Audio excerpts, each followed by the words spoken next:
18ನೇ season 10 team 74 match. March 27ರಿಂದ May 25ರವರೆಗೆ ನಡೆಯಲಿರುವಂತ ಐಪಿಎಲ್ನ ಬಿಗ್ ಬ್ಯಾಟಲ್ಗೆ ಭಾರತದ 13 ನಗರಗಳು ಸಾಕ್ಷಿಯಾಗಲಿವೆ. ಕೋಲ್ಕತ್ತಾದ ಈಡನ್ ಗಾರ್ಡನ್ಸ್ನಲ್ಲಿ ಓಪನಿಂಗ್ ಮ್ಯಾಚ್ನಿಂದ ಹಿಡಿದು ಅದೇ ಮೈದಾನದಲ್ಲೇ ನಡೆಯಲಿರುವಂತಹ ಫೈನಲ್ ಕದನದವರೆಗೂ ಕೂಡ ಕ್ರಿಕೆಟ್ ಪ್ರೇಮಿಗಳಿಗೆ ಪ್ರತಿದಿನವೂ ಹಬ್ಬವೇ. ಸದ್ಯ ಡೆಲ್ಲಿ ಕ್ಯಾಪಿಟಲ್ಸ್ನಲ್ಲಿ ಮೇಜರ್ ಡೆವಲಪ್ಮೆಂಟ್ ಒಂದು ನಡೆದಿದ್ದು ಆಲ್ರೌಂಡರ್ ಅಕ್ಷರ್ ಪಟೇಲ್ಗೆ ಪಟ್ಟಾಭಿಷೇಕ ಮಾಡಲಾಗಿದೆ. ಕೆಎಲ್ ರಾಹುಲ್ ಕ್ಯಾಪ್ಟನ್ಸಿಯನ್ನ ನಿರಾಕರಿಸಿದ್ದೇಕೆ, ಅಕ್ಷರ್ ಪಟೇಲ್ಗೆ ನಾಯಕತ್ವ ಒಲಿದಿದ್ದು ಹೇಗೆ ಅನ್ನೋದನ್ನೇ ಈ ವಿಡಿಯೋದಲ್ಲಿ ಹೇಳ್ತೇನೆ. ನಾನು ಶಾಂತ, ನೀವು ಸುದ್ದಿ ಅನ್ನದ ಸಬ್ಸ್ಕ್ರೈಬರ್ ಆಗೋದಿಕ್ಕೆ ಮರಿಬೇಡಿ.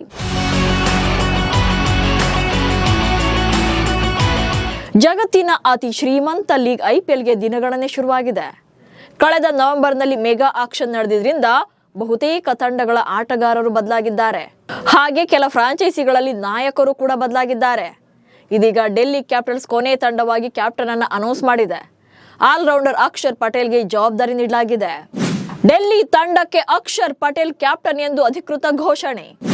ಡೆಲ್ಲಿ ಕ್ಯಾಪಿಟಲ್ಸ್ ತಂಡಕ್ಕೆ ಯಾರು ಕ್ಯಾಪ್ಟನ್ ಆಗ್ಬೋದು ಅನ್ನೋ ಸಸ್ಪೆನ್ಸ್ಗೆ ಕೊನೆಗೂ ಕೂಡ ತೆರೆ ಬಿದ್ದಿದೆ.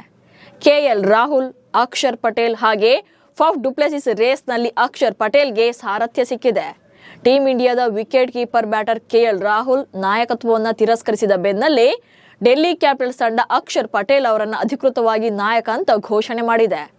ಐಪಿಎಲ್ ಮೆಗಾ ಹರಾಜಿಗೂ ಮುನ್ನ ರಿಷಬ್ ಪಂತ್ ಅವರನ್ನ ತಂಡದಿಂದ ಕೈಬಿಟ್ಟಿದ್ದಂತ ಡಿಸಿ ಆ ಬಳಿಕ 14 ಕೋಟಿ ರೂಪಾಯಿ ನೀಡಿ ಕೆಎಲ್ ರಾಹುಲ್ ಅವರನ್ನ ಹರಾಜಿನಲ್ಲಿ ಖರೀದಿ ಮಾಡಿತ್ತು. ಕಳೆದ ಆವೃತ್ತಿಯಲ್ಲಿ ಲಕ್ನೋ ಸೂಪರ್ ಜೈಂಟ್ಸ್ ತಂಡದಲ್ಲಿ ನಾಯಕತ್ವವನ್ನು ವಹಿಸಿಕೊಂಡಿದ್ದಂತ ರಾಹುಲ್ ಈ ಬಾರಿ ಡೆಲ್ಲಿ ಕ್ಯಾಪಿಟಲ್ಸ್ನ ನಾಯಕನ ಜವಾಬ್ದಾರಿಯನ್ನು ವಹಿಸುವಂತ ಸಾಧ್ಯತೆ ಇತ್ತು. ಈ ಬೆನ್ನಲ್ಲೇ ಡೆಲ್ಲಿ ತಂಡದೊಂದಿಗೆ ಹಲವು ವರ್ಷಗಳಿಂದ ಇರುವ ಭಾರತದ ಆಟಗಾರ ಅಕ್ಷರ್ ಪಟೇಲ್ ಅವರಿಗೆ ಈಗ ತಂಡವನ್ನ ಮುನ್ನಡೆಸುವಂತಹ ಜವಾಬ್ದಾರಿ ನೀಡಲಾಗಿದೆ. ಮೆಗಾ ಹರಾಜಿನಲ್ಲಿ ಕೆಎಲ್ ರಾಹುಲ್ ಅವರನ್ನ ತಂಡದ ನಾಯಕನನ್ನಾಗಿ ಮಾಡುವ ಉದ್ದೇಶದಿಂದಲೇ ಖರೀದಿ ಮಾಡಲಾಗಿತ್ತು. ಆದರೆ ರಾಹುಲ್ ಮತ್ತು ಅಥಿಯಾ ಶೆಟ್ಟಿ ತಮ್ಮ ಮೊದಲ ಮಗುವಿನ ನಿರೀಕ್ಷೆಯಲ್ಲಿರೋದ್ರಿಂದ ಏಪ್ರಿಲ್ ವೇಳೆಗೆ ಮಗು ಜನಿಸಲಿದೆ. ಹೀಗಾಗಿ ಅವರು ನಾಯಕನ ಜವಾಬ್ದಾರಿ ವಹಿಸಿಕೊಳ್ಳೋಕೆ ನಿರಾಕರಿಸಿದ್ದಾರೆ.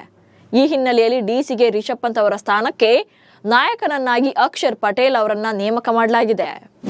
2019ರಿಂದ ದೆಹಲಿ ತಂಡದಲ್ಲಿದ್ದಾರೆ ಅಕ್ಷರ್ ಪಟೇಲ್ ಡೆಲ್ಲಿ ತಂಡದ ಜೊತೆ ಉತ್ತಮ ಒಡನಾಟವನ್ನು ಹೊಂದಿದ್ದಾರೆ. 2019ರಿಂದ ಡೆಲ್ಲಿ ಕ್ಯಾಪಿಟಲ್ಸ್ ಜೊತೆಗಿದ್ದಾರೆ. ಐಪಿಎಲ್ 2025ರ ಮೆಗಾ ಹರಾಜಿಗೂ ಮುನ್ನ ಅಕ್ಷರ್ ಪಟೇಲ್ ರನ್ನ ಬರೋಬ್ಬರಿ 18 ಕೋಟಿ ರೂಪಾಯಿಗೆ ರಿಟೈನ್ ಮಾಡಿಕೊಳ್ಳಲಾಗಿತ್ತು. 150 ಪಂದ್ಯಗಳನ್ನು ಐಪಿಎಲ್ ವೃತ್ತಿ ಜೀವನದಲ್ಲಿ ಆಡಿರುವಂತಹ ಅಕ್ಷರ್ ಪಟೇಲ್ 130.88ರ ಸ್ಟ್ರೈಕ್ ರೇಟ್ನಲ್ಲಿ 1653 ರನ್ಗಳನ್ನು ಕಲೆ ಹಾಕಿದ್ದಾರೆ. ಹಾಗೆ 123 ವಿಕೆಟ್ಗಳನ್ನು ಬೇಟೆಯಾಡಿದ್ದಾರೆ. ನಾಯಕತ್ವದ ಅನುಭವ ಇಲ್ಲದೇ ಇದ್ರೂ ಕೂಡ 2025ರ ಜನವರಿಯಲ್ಲಿ ಭಾರತದ T20 ಉಪನಾಯಕನಾಗಿದ್ರು. ಸೈಯದ್ ಮುಷ್ತಾಕ್ ಅಲಿ ಹಾಗೆ ವಿಜಯ್ ಹಜಾರೆ ಟ್ರೋಫಿಗಳು ಸೇರಿದಂತೆ 23 ಪಂದ್ಯಗಳಲ್ಲಿ ಗುಜರಾತ್ ತಂಡವನ್ನು ಕೂಡ ಮುನ್ನಡೆಸಿದ್ರು. ಕಳೆದ ಆವೃತ್ತಿಯಲ್ಲಿ ಅಕ್ಷರ್ ಪಟೇಲ್ ಸುಮಾರು 30ರ ಸರಾಸರಿಯಲ್ಲಿ 235 ರನ್ ಗಳಿಸಿದ್ರು. ಹಾಗೆ 7.65ರ ಎಕಾನಮಿಯಲ್ಲಿ 11 ವಿಕೆಟ್ಗಳನ್ನು ಕಬಳಿಸಿದ್ರು. ಸದ್ಯ ಕ್ಯಾಪ್ಟನ್ಸಿ ಸಿಕ್ಕಿರೋದ್ರ ಬಗ್ಗೆ ಮಾತನಾಡಿರುವಂತಹ ಅಕ್ಷರ್ ಪಟೇಲ್, ಡೆಲ್ಲಿ ಕ್ಯಾಪಿಟಲ್ಸ್ ತಂಡವನ್ನ ಮುನ್ನಡೆಸುವುದು ನನಗೆ ಅತ್ಯಂತ ಗೌರವದ ವಿಷಯ. ನಾನು ಒಬ್ಬ ಕ್ರಿಕೆಟಿಗನಾಗಿ ಬೆಳೆದಿದ್ದೇನೆ. ಈ ತಂಡವನ್ನ ಮುನ್ನಡೆಸೋಕೆ ನಾನು ಸಿದ್ಧ ಎಂದಿದ್ದಾರೆ. ಹಾಗೆ ಗೆಲ್ಲುವಂತ ಆತ್ಮವಿಶ್ವಾಸವನ್ನು ವ್ಯಕ್ತಪಡಿಸಿದ್ದಾರೆ. ಟೀಂ ಇಂಡಿಯಾದಲ್ಲೂ 5ನೇ ಕ್ರಮಾಂಕದಲ್ಲಿ ಅದ್ಭುತ ಪ್ರದರ್ಶನ. ಇನ್ನು ಟೀಂ ಇಂಡಿಯಾದಲ್ಲೂ ಕೂಡ ಅಕ್ಷರ್ ಪಟೇಲ್ ಒಳ್ಳೆ ಪರ್ಫಾರ್ಮೆನ್ಸ್ ಕೊಡ್ತಿದ್ದಾರೆ. ಅದು ಕೂಡ 5ನೇ ಸ್ಲಾಟ್ ಬ್ಯಾಟಿಂಗ್ಗೆ ಬಡ್ತಿಯನ್ನ ಪಡೆದು ಮಿಡಲ್ ಆರ್ಡರ್ ನಲ್ಲಿ ಒಳ್ಳೆ ಸ್ಕೋರ್ ಮಾಡ್ತಿದ್ದಾರೆ. ಇತ್ತೀಚೆಗೆ ನಡೆದಂತ ಚಾಂಪಿಯನ್ಸ್ ಟ್ರೋಫಿಯಲ್ಲೂ ಕೂಡ ಇಂಪ್ರೆಸಿವ್ ಇನ್ನಿಂಗ್ಸ್ ಅನ್ನ ಆಡಿದ್ರು. ಅಕ್ಷರ್ ಪಟೇಲ್ 5 ಇನ್ನಿಂಗ್ಸ್ಗಳಲ್ಲಿ 27.25ರ ಸರಾಸರಿಯಲ್ಲಿ 109 ರನ್ಗಳನ್ನು ಕಲೆ ಹಾಕಿದ್ರು. ಅದು ಕೂಡ ದುಬೈನ ಚಾಲೆಂಜಿಂಗ್ ಪಿಚ್ ನಲ್ಲಿ 74ರ ಸ್ಟ್ರೈಕ್ ರೇಟ್ ಅನ್ನು ಹೊಂದಿದ್ರು. ಅಷ್ಟೇ ಅಲ್ಲದೆ ಬೌಲಿಂಗ್ ನಲ್ಲೂ ಕೂಡ ಇಂಪ್ಯಾಕ್ಟ್ ಪ್ಲೇಯರ್ ನಂತೆ ಪರ್ಫಾರ್ಮ್ ಮಾಡಿದ್ರು. 5 ವಿಕೆಟ್ಗಳನ್ನು ಪಡೆದಿದ್ದು ಅಲ್ಲದೆ ಪ್ರತಿ ಓವರ್ಗೆ ಕೇವಲ 4.35 ರನ್ಗಳನ್ನು ಮಾತ್ರ ಬಿಟ್ಕೊಟ್ಟಿದ್ರು. ಹೀಗೆ ಟೀಂ ಇಂಡಿಯಾದಲ್ಲಿ ಶೈನಿಂಗ್ ಸ್ಟಾರ್ ಆಗಿ ಮಿಂಚ್ತಾ ಇರುವಂತಹ ಅಕ್ಷರ್ ಪಟೇಲ್ ಐಪಿಎಲ್ ನಲ್ಲಿ ಕ್ಯಾಪ್ಟನ್ ಆಗಿ ಹೊಸ ಇನ್ನಿಂಗ್ಸ್ ಅನ್ನು ಆರಂಭಿಸುತ್ತಿದ್ದಾರೆ. ಲಕ್ನೋ ವಿರುದ್ಧ ಐಪಿಎಲ್ ನಲ್ಲಿ ಡಿಸಿ ಮೊದಲ ಪಂದ್ಯ. ಮಾರ್ಚ್ 22ರಂದು ಐಪಿಎಲ್ ಆರಂಭ ಆಗಲಿದ್ದು ಡೆಲ್ಲಿ ತಂಡ ಮಾರ್ಚ್ 24ರಂದು ತನ್ನ ಮೊದಲ ಪಂದ್ಯವನ್ನು ಆಡಲಿದೆ. ವಿಶಾಖಪಟ್ಟಣಂನಲ್ಲಿ ಲಕ್ನೋ ಸೂಪರ್ ಜೈಂಟ್ಸ್ ವಿರುದ್ಧ ತನ್ನ ಮೊದಲ ಪಂದ್ಯ ಆಡಲಿದೆ. ಈ ಪಂದ್ಯ ಕೆಎಲ್ ರಾಹುಲ್ ಪಾಲಿಗೂ ಕೂಡ ತುಂಬಾನೇ ಇಂಪಾರ್ಟೆಂಟ್. ಕಳೆದ ಸೀಸನ್ ನಲ್ಲಿ ಲಕ್ನೋ ತಂಡದ ಓನರ್ ಜೊತೆಗಿನ ಕೆಲ ಮನಸ್ತಾಪಗಳಿಂದ ಈ ಸಲ ಬೆಸ್ಟ್ ಪರ್ಫಾರ್ಮೆನ್ಸ್ ಕೊಡೋದ್ರ ಮೂಲಕ ಆ ಸೇಡನ್ನ ತೀರಿಸಿಕೊಳ್ಬೇಕಾಗಿದೆ. ಲಾಸ್ಟ್ ಸೀಸನ್ ನಲ್ಲಿ ಡೆಲ್ಲಿ ಕ್ಯಾಪಿಟಲ್ಸ್ ತಂಡ ಅಂಕಪಟ್ಟಿಯಲ್ಲಿ 6ನೇ ಸ್ಥಾನದೊಂದಿಗೆ 14 ಅಂಕಗಳನ್ನು ಗಳಿಸಿತ್ತು. ತನ್ನ ತಂಡವನ್ನ ಬಲಪಡಿಸುವ ಉದ್ದೇಶದಿಂದಲೇ ಫ್ರಾಂಚೈಸಿ ಹರಾಜಿನಲ್ಲಿ ಕೆಎಲ್ ರಾಹುಲ್ ಅವರನ್ನ 14 ಕೋಟಿ ರೂಪಾಯಿ ನೀಡಿ ಖರೀದಿ ಮಾಡಿತ್ತು. ಹಾಗೆ ಆಸ್ಟ್ರೇಲಿಯಾ ವೇಗಿ ಮಿಚೆಲ್ ಸ್ಟಾರ್ಕ್ ಅವರನ್ನ 11.75 ಕೋಟಿ ರೂಪಾಯಿಗೆ ಖರೀದಿ ಮಾಡಿತ್ತು. ಆದರೆ ಕೆಲ ಪಂದ್ಯಗಳಲ್ಲಿ ಕೆಎಲ್ ರಾಹುಲ್ ಆಡೋದು ಕೂಡ ಅನುಮಾನ ಇದೆ. ಮತ್ತೊಂದು ಕಡೆ ಇಂಗ್ಲೆಂಡ್ನ ಆಟಗಾರ ಹ್ಯಾರಿ ಬ್ರೂಕ್ ಅವರು ಕೂಡ IPLನಿಂದ ಹಿಂದೆ ಸರಿದಿದ್ದಾರೆ. ಹೀಗಾಗಿ ಡೆಲ್ಲಿ ಕ್ಯಾಪಿಟಲ್ಸ್ ತಂಡಕ್ಕೆ ಇದು ಮತ್ತೊಂದು ಹಿನ್ನಡೆಯಾಗಿದೆ. ಕೆಲಸದ ಒತ್ತಡವನ್ನ ಕಾರಣವಾಗಿ ನೀಡಿರುವಂತಹ ಹ್ಯಾರಿ ಬ್ರೂಕ್ ಅವರು ಟೂರ್ನಿಯಿಂದಲೇ ಹಿಂದೆ ಸರಿದಿದ್ದಾರೆ. ಇದರಿಂದಾಗಿ IPL ಆಡಳಿತ ಮಂಡಳಿ ಅವರನ್ನು 2 ವರ್ಷಗಳ ಕಾಲ ಲೀಗ್ನಿಂದಲೇ ನಿಷೇಧ ಮಾಡಿದೆ. 10 ತಂಡಗಳು 5 ಟೀಮ್ಗಳಿಗೆ ಹೊಸ ನಾಯಕರು. ಇನ್ನು ಈ ಬಾರಿಯ IPLನ ಮೇನ್ ಸ್ಪೆಷಾಲಿಟಿ ಅಂದ್ರೆ ಮೆಗಾ ಹರಾಜಿನಲ್ಲಿ ಸ್ಟಾರ್ ಆಟಗಾರರೆಲ್ಲ ಬೇರೆ ಬೇರೆ ಟೀಮ್ಗಳನ್ನ ಸೇರಿರೋದು. ಹೀಗಾಗಿ ಹೊಸ ಜೆರ್ಸಿಗಳಲ್ಲಿ ಅವರ ಪ್ರದರ್ಶನ ಹೇಗಿರುತ್ತೆ ಅನ್ನೋದನ್ನ ನೋಡೋಕೆ ಫ್ಯಾನ್ಸ್ ಕೂಡ ಕಾಯ್ತಾ ಇದ್ದಾರೆ. ಇದೆಲ್ಲದರ ನಡುವೆ 5 ತಂಡಗಳಲ್ಲಿ ಕ್ಯಾಪ್ಟನ್ಸ್ ಬದಲಾವಣೆ ಮಾಡಿರೋದು ಮತ್ತಷ್ಟು ಕುತೂಹಲವನ್ನ ಹೆಚ್ಚಿಸಿದೆ.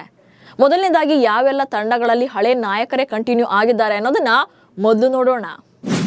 ಮೊದಲನೇದಾಗಿ ಮುಂಬೈ ಇಂಡಿಯನ್ಸ್ IPLನ ಯಶಸ್ವಿ ತಂಡಗಳಲ್ಲಿ one of the best team. 5 ಸಲ ಚಾಂಪಿಯನ್ ಪಟ್ಟಕ್ಕೇರಿದೆ. ಸೊ ಈ ತಂಡವನ್ನ ಹಾರ್ದಿಕ್ ಪಾಂಡ್ಯ ಅವರೇ ಮುನ್ನಡೆಸಲಿದ್ದಾರೆ. ಕಳೆದ ಬಾರಿಯೇ ಹಾರ್ದಿಕ್ ಪಾಂಡ್ಯ ಅವರು ಮುಂಬೈ ಇಂಡಿಯನ್ಸ್ ಕ್ಯಾಪ್ಟನ್ ಆಗಿದ್ರು. ರೋಹಿತ್ ಶರ್ಮಾ ಅವರಿಂದ ಕ್ಯಾಪ್ಟನ್ಸಿಯನ್ನ ತೆಗೆದು ಹಾರ್ದಿಕ್ ಪಾಂಡ್ಯ ಅವರಿಗೆ ವಹಿಸಲಾಗಿತ್ತು. ಸೊ ಈ ವರ್ಷ ಕೂಡ ಹಾರ್ದಿಕ್ ಪಾಂಡ್ಯ ಅವರ ಕ್ಯಾಪ್ಟನ್ಸಿಯಲ್ಲಿ ಮುಂಬೈ ಇಂಡಿಯನ್ಸ್ ತಂಡ ಕಣಕ್ಕಿಳಿಯಲಿದೆ. ಹಾಗೆ ಮತ್ತೊಂದು ತಂಡ ಚೆನ್ನೈ ಸೂಪರ್ ಕಿಂಗ್ಸ್. ಈ ತಂಡ ಕೂಡ IPLನ ಯಶಸ್ವಿ ತಂಡಗಳಲ್ಲಿ 5 ಸಲ ಇವರು ಕೂಡ ಚಾಂಪಿಯನ್ ಆಗಿದ್ದಾರೆ. ಅದು ಅಲ್ಲದೆ ಕಳೆದ ಬಾರಿ ಋತುರಾಜ್ ಗಾಯಕ್ವಾಡ್ ನಾಯಕತ್ವವನ್ನು ವಹಿಸಿಕೊಂಡಿದ್ರು. ಕಳೆದ ವರ್ಷ ಮಹೇಂದ್ರ ಸಿಂಗ್ ಧೋನಿ ಅವರ ಲಾಸ್ಟ್ ಸೀಸನ್ ಎನ್ನಲಾಗಿತ್ತು. ಹಾಗಾಗಿ ಋತುರಾಜ್ ಗಾಯಕ್ವಾಡ್ಗೆ ನಾಯಕತ್ವವನ್ನು ನೀಡಲಾಗಿತ್ತು. ಬಟ್ ಧೋನಿ ಕೂಡ ರಿಟೈರ್ಡ್ ಆಗಿಲ್ಲ, ಈ ವರ್ಷ ಕೂಡ ಆಡ್ತಿದ್ದಾರೆ. ಹಾಗೆ ಋತುರಾಜ್ ಗಾಯಕ್ವಾಡ್ ಮತ್ತೆ ಕ್ಯಾಪ್ಟನ್ ಆಗಿ ಈ ವರ್ಷ ಕೂಡ ಕಂಟಿನ್ಯೂ ಆಗ್ತಿದ್ದಾರೆ ಚೆನ್ನೈ ಸೂಪರ್ ಕಿಂಗ್ಸ್ ಅಲ್ಲಿ. ಇನ್ನು ರಾಜಸ್ಥಾನ್ ರಾಯಲ್ಸ್ ನಲ್ಲೂ ಕೂಡ ಯಾವುದೇ ಬದಲಾವಣೆ ಇಲ್ಲ. ಸಂಜು ಸ್ಯಾಮ್ಸನ್ ಅವರೇ ಈ ಸಲ ಕೂಡ ತಂಡವನ್ನ ಮುನ್ನಡೆಸಲಿದ್ದಾರೆ. ಕಳೆದ ಬಾರಿ ಕೂಡ ಅದ್ಭುತ ಪ್ರದರ್ಶನದ ಮೂಲಕ ಟಾಪ್ 2 ನಲ್ಲೇ ಆಲ್ಮೋಸ್ಟ್ ಪಂದ್ಯಗಳನ್ನ ಗೆದ್ಕೊಂಡು ಬಂದಿದ್ರು. ಬಟ್ ಲಾಸ್ಟ್ ಅಲ್ಲಿ RCBಯನ್ನ ಸೋಲಿಸುವ ಮೂಲಕ ಟಾಪ್ 3ಗೆ ಖುಷಿಯನ್ನು ಪಟ್ಟರು. ಅಂದ್ರೆ ಪಾಯಿಂಟ್ಸ್ ಟೇಬಲ್ ನಲ್ಲಿ ಟಾಪ್ 3 ಮೂಲಕ ಆ ಟೂರ್ನಿಯನ್ನ ಮುಗಿಸಿದ್ರು. ಇನ್ನು ಸನ್ ರೈಸರ್ಸ್ ಹೈದರಾಬಾದ್ ಕಳೆದ ಬಾರಿಯ ಪ್ರದರ್ಶನವಂತೂ ಯಾರು ಮರೆಯೋಕೆ ಆಗಲ್ಲ. ಆ ಮಟ್ಟಿಗೆ ದಾಖಲೆಗಳನ್ನ ಬರೆದು ಹೈಯೆಸ್ಟ್ ರನ್ಗಳನ್ನ ಸ್ಕೋರ್ ಮಾಡಿದ್ರು. ಸೊ ಲಾಸ್ಟ್ ಟೈಮ್ ಹೈದರಾಬಾದ್ ತಂಡವನ್ನ ಪ್ಯಾಟ್ ಕಮಿನ್ಸ್ ಅವರೇ ಮುನ್ನಡೆಸಿದ್ರು.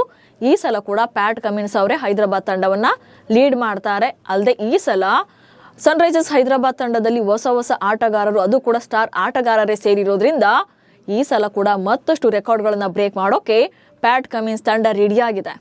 ಇನ್ನು ಗುಜರಾತ್ ಟೈಟನ್ಸ್ ತಂಡವನ್ನ ಆರಂಭದಲ್ಲಿ ಹಾರ್ದಿಕ್ ಪಾಂಡ್ಯ ಅವರು 2 ವರ್ಷ ಲೀಡ್ ಮಾಡಿದ್ರು. ಬಟ್ ಅದಾದ ಬಳಿಕ ಲಾಸ್ಟ್ ಇಯರ್ ಅವರು ಮುಂಬೈ ಇಂಡಿಯನ್ಸ್ಗೆ ವಾಪಸ್ ಹೋದ್ಮೇಲೆ ಶುಭ್ಮನ್ ಗಿಲ್ಗೆ ನಾಯಕತ್ವವನ್ನು ನೀಡಲಾಗಿದೆ. ಸೊ ಹೀಗಾಗಿ ಲಾಸ್ಟ್ ಇಯರ್ ಗುಜರಾತ್ ಟೈಟನ್ಸ್ ತಂಡವನ್ನ ಲೀಡ್ ಮಾಡಿದಂತ ಶುಭ್ಮನ್ ಗಿಲ್ ಅವರೇ ಈ ಸಲ ಕೂಡ ಆ ತಂಡವನ್ನ ಮುನ್ನಡೆಸಲಿದ್ದಾರೆ. ಹಾಗಾಗಿ ಈ ತಂಡದಲ್ಲೂ ಕೂಡ ಯಾವುದೇ ನಾಯಕನ ಬದಲಾವಣೆ ಇರೋದಿಲ್ಲ. ಸೊ ಇವರೆಲ್ಲ ಲಾಸ್ಟ್ ಸೀಸನ್ ಅಲ್ಲೂ ಕೂಡ ಕ್ಯಾಪ್ಟನ್ ಆಗಿ ಆಯಾ ತಂಡವನ್ನ ನಿಭಾಯಿಸಿದವರು.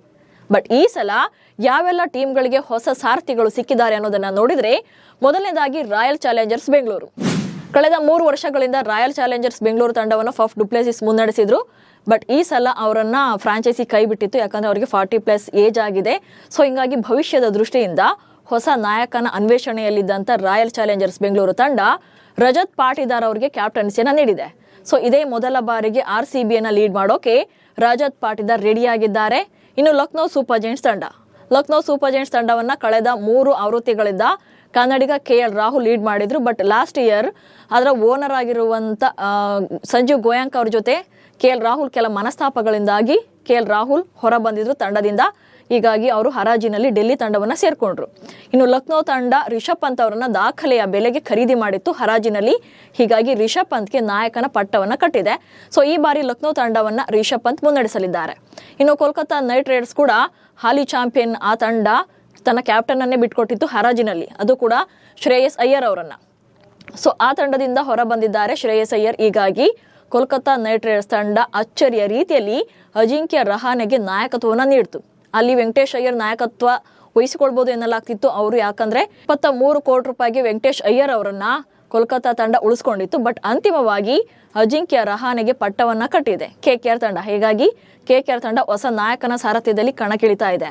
ಇನ್ನು ಪಂಜಾಬ್ ಕಿಂಗ್ಸ್ ಕೂಡ ಈ ಬಾರಿ ಸಿಕ್ಕಾಪಟ್ಟೆ ಸದ್ದು ಮಾಡ್ತಿದೆ. ಯಾಕಂದ್ರೆ ಶ್ರೇಯಸ್ ಅಯ್ಯರ್ ಅವರನ್ನ ಅವರು ಕೂಡ ದಾಖಲೆಯ ಬೆಲೆಗೆ ಖರೀದಿಯನ್ನ ಮಾಡಿದ್ದಾರೆ. ಹೀಗಾಗಿ ಶ್ರೇಯಸ್ ಅಯ್ಯರ್ ಈ ಸಲ ಪಂಜಾಬ್ ಕಿಂಗ್ಸ್ ಅನ್ನ ಮುನ್ನಡೆಸಲಿದ್ದಾರೆ. ಹಾಲಿ ಚಾಂಪಿಯನ್ ಆಗಿದ್ದಂತ KKR ಕ್ಯಾಪ್ಟನ್ ಆಗಿದ್ದಂತ ಶ್ರೇಯಸ್ ಈ ಸಲ ಪಂಜಾಬ್ ತಂಡವನ್ನ ಹೇಗೆ ಲೀಡ್ ಮಾಡ್ತಾರೆ ಅನ್ನೋದು ಕೂಡ ಕುತೂಹಲ ಮೂಡಿಸಿದೆ. ಇನ್ನು ಡೆಲ್ಲಿ ಕ್ಯಾಪಿಟಲ್ಸ್ ಈಗ ಹೇಳಿದಂತೆ ಈಗ ಅಕ್ಷರ್ ಪಟೇಲ್ ಸಾರಥ್ಯವನ್ನು ವಹಿಸಿಕೊಂಡಿದ್ದಾರೆ.